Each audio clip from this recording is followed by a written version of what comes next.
हिंदी की पूरक पाठ्य पुस्तक जो कि पंडित जवाहरलाल नेहरू जी के द्वारा लिखी गई है। लेखक के विषय में जानेंगे।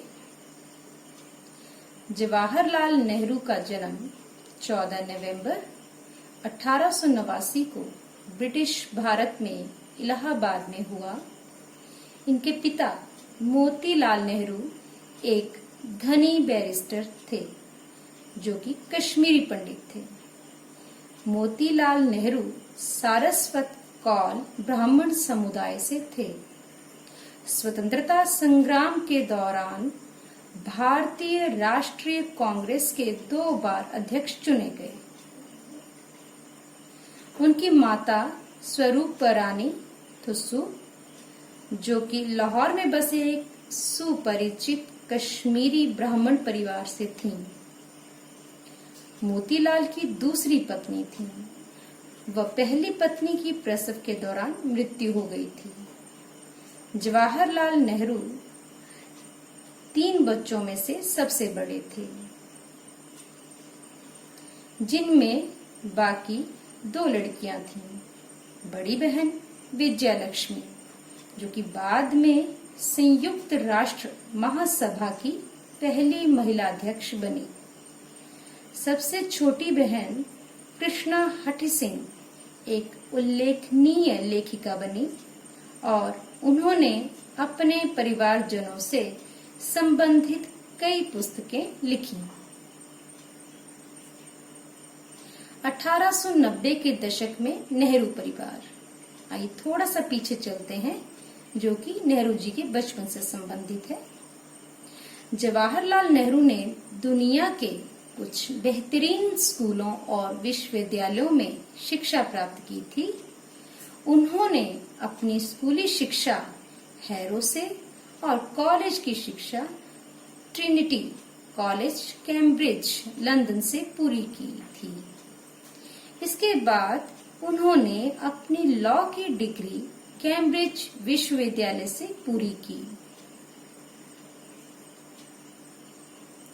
इंग्लैंड में उन्होंने 7 साल व्यतीत किए, जिसमें वहां के फैबियन समाजवाद और आयरिश राष्ट्रवाद के लिए एक तर्कसंगत दृष्टिकोण विकसित किया।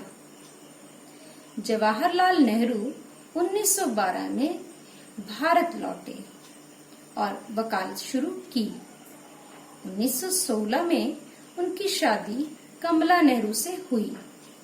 1917 में Jawaharlal Nehru home rule league में शामिल हो गए। राजनीति में उनकी असली दीक्षा 2 साल बाद 1919 में हुई, जब वे महात्मा गांधी के संपर्क में आए। उस समय महात्मा गांधी ने रॉलेट अधिनियम के खिलाफ एक अभियान शुरू किया था। नेहरू महात्मा गांधी के सक्रिय लेकिन शांतिपूर्ण सविनय अवज्ञा आंदोलन के प्रति खासे आकर्षित हुए। स्वतंत्र भारत के प्रथम प्रधानमंत्री का पद संभालने के लिए कांग्रेस द्वारा नेहरू निर्वाचित हुए। यद्यपि नेतृत्व का प्रश्न बहुत पहले 1941 में ही सुलझ चुका था, जब गांधी जी ने नेहरू को उनके राजनीतिक वारिस और उत्तराधिकारी के रूप में अभिस्वीकार किया। जवाहरलाल नेहरू भारत के प्रथम प्रधानमंत्री थे। प्रधानमंत्री के रूप में वे भारत के सपने को साकार करने के लिए चल पड़े। भारत का संविधान 1950 में अधिनियमित हुआ, जिसके बाद उन्होंने आर्थिक, सामाजिक और राजनीतिक सुधारों के एक महत्वाकांक्षी योजना की शुरुआत की। मुख्यतः एक बहुवचनी बहुदलीय लोकतंत्र को पोषित करते हुए उन्होंने भारत के एक उपनिवेश से गणराज्य में परिवर्तन होने का पर्यवेक्षण किया। विदेश नीति में भारत को दक्षिण एशिया में एक क्षेत्रीय नायक के रूप में प्रदर्शित करते हुए उन्होंने गुटनिरपेक्ष आंदोलन में एक अग्रणी भूमिका निभाई। वे भारत में लोगों के बीच लोकप्रिय बने रहे। भारत में उनका जन्मदिन बाल दिवस के रूप में मनाया जाता है।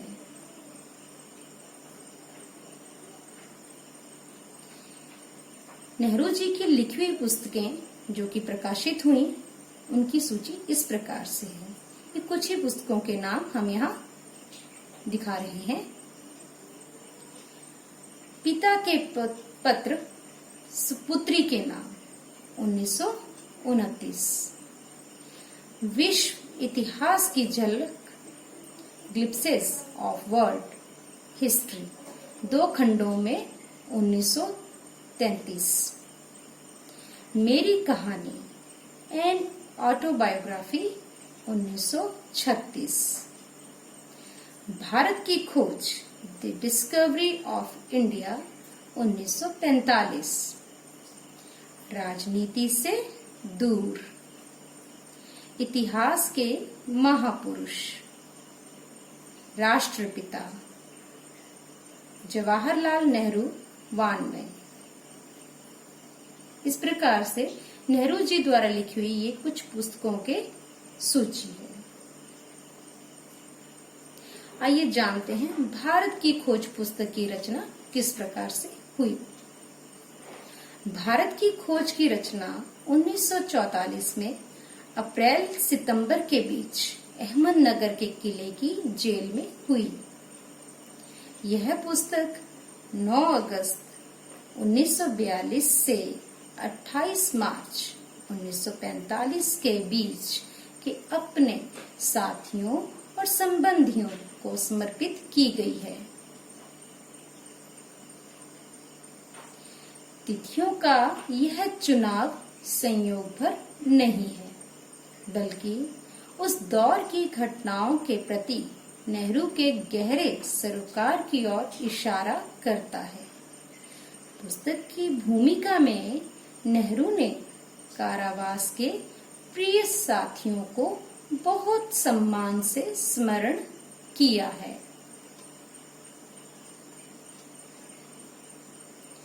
कारावास के जीवन की कठिनाइयों और कष्टों के बावजूद उन्होंने असामान्य रूप से योग्य और सुसंस्कृत इन व्यक्तियों के साहचर्य की अपना सौभाग्य माना। इस रचना में भारत के इतिहास को घटनाक्रम में नहीं बल्कि संस्कृति की यात्रा के रूप में देखने और समझने का प्रयास है। आइए आज हम भारत की खोज पाठ 8 तनाव के विषय में जानेंगे। यह तस्वीर उस समय की है जिस समय द्वितीय विश्व युद्ध चल रहा था और भारत में तनाव की स्थिति थी। आइए इस पाठ में आए कुछ कठिन शब्दों के विषय में जानते हैं। पहला शब्द है तनाव, जो कि इस पाठ का नाम भी है। इसका अर्थ है असमंजस्य की स्थिति। अगला शब्द है प्रतिनिधित्व। इसका अर्थ है नेतृत्व करना। स्वीकृति अर्थ है मंजूरी देना। अगला शब्द है समापन। इसका अर्थ है समाप्ति। सम्मान पूर्वक, आदर के साथ।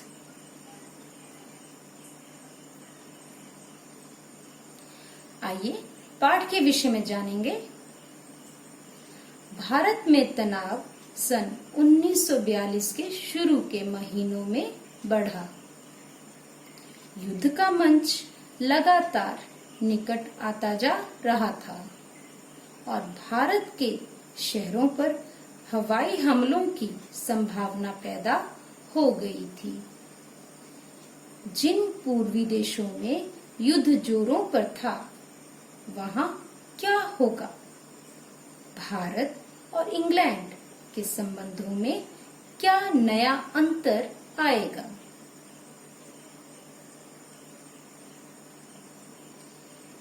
यह तस्वीर भारत छोड़ो आंदोलन की है, जो कि इसी समय में प्रारंभ किया गया था।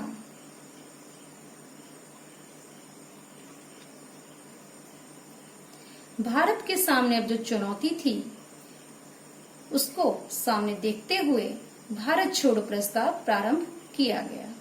आइए जानते हैं कि वह चुनौती क्या थी और कैसी थी। चुनौती, भारत छोड़ो प्रस्ताव। बंबई, जो कि आज मुंबई के नाम से जाना जाता है, बंबई में 7 और 8 अगस्त को अखिल भारतीय कांग्रेस कमेटी ने खुली सभा में उस प्रस्ताव पर विचार किया और बहस की, जो अब भारत छोड़ो प्रस्ताव नाम से जाना जाता है। वह एक लंबा और विशद प्रस्ताव था। उसमें अंतरिम सरकार बनाने का सुझाव दिया गया था। ऐसी सरकार जो मिली जुली हो, जिसमें सभी महत्वपूर्ण वर्गों के लोगों का प्रतिनिधित्व हो और जिसका पहला काम होगा मित्र शक्तियों के सहयोग से भारत की सुरक्षा और अपनी सारी हथियारबंद और अहिंसक शक्तियों के साथ बाहरी हमलों को रोकना।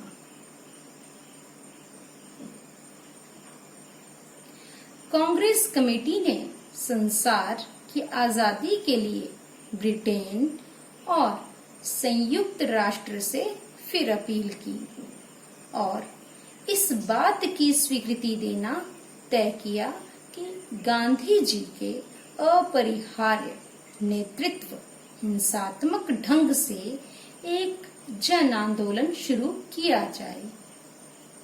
यह स्वीकृति उसी समय लागू होती जब गांधी जी ऐसा निर्णय लेते।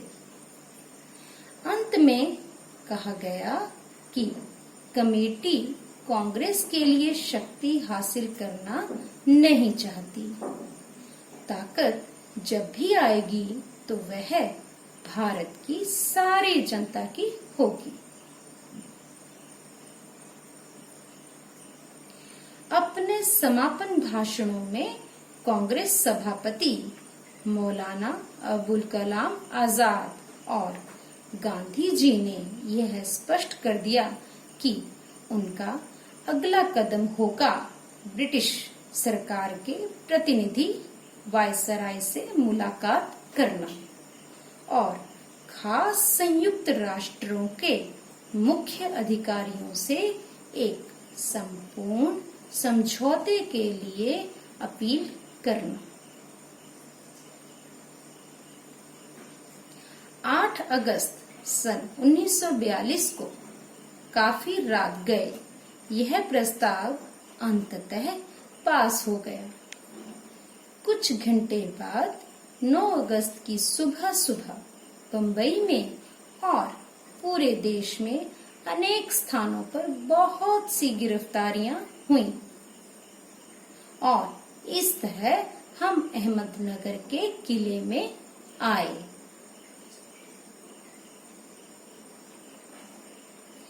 इस पाठ से संबंधित यह प्रश्न है जो कि स्वयं करेंगे।